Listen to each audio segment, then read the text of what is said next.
I think it's a pretty loathsome performance, frankly. I mean, he's showing people why he is now one of the most disliked living figures in British politics. He wants to reverse the result of a democratic referendum. He's making it clear that anything must be done to stop us leaving the EU. He suggests that public opinion has shifted. Well, actually, there are more people in favour of Brexit now than there were at the time of the referendum.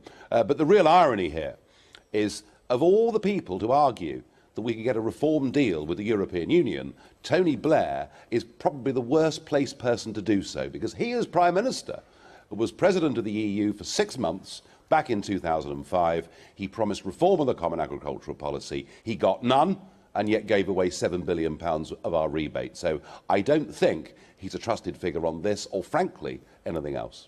Loathsome he may or may not be, but his point is slightly more nuanced than is just described by yourself. His contention is that various EU leaders that he will have spoken to are willing to make key concessions of the sort that you and others were demanding when in the European Parliament, particularly on freedom of movement, to keep the United Kingdom within the European Union. Now, if that is the case, then why shouldn't that case be allowed to be put to the British public? Mr Blair, before, when he was Prime Minister, promised us substantial reforms of the terms of our membership. He promised big reforms of the Common Agricultural Policy. He totally failed to deliver.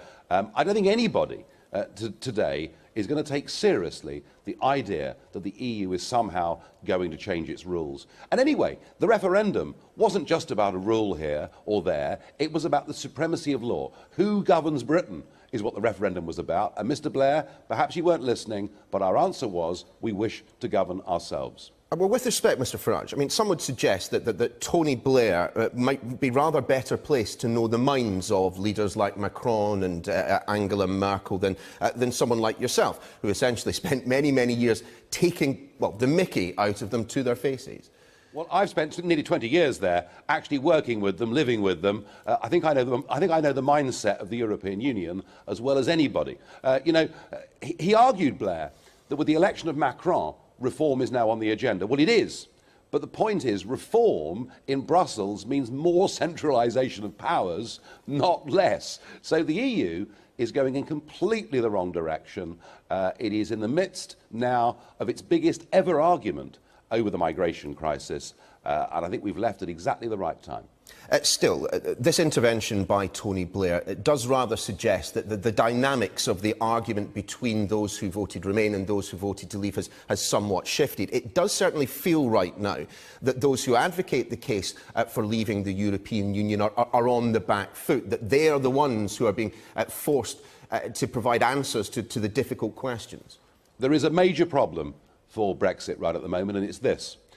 All of those on the corporate pro-EU side, the big organisations, the big companies, the very same people who were arguing we should join the euro, we should vote to remain, who are now saying we should stay part of the customs union and single market. They're an organised, effective lobby, and they're putting out their stuff every single day.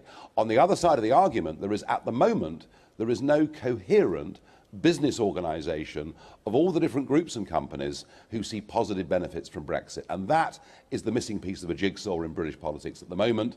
And that is something those of us who want Brexit have got to sort out. Some might suggest that you would be ideally placed to lead such a charge.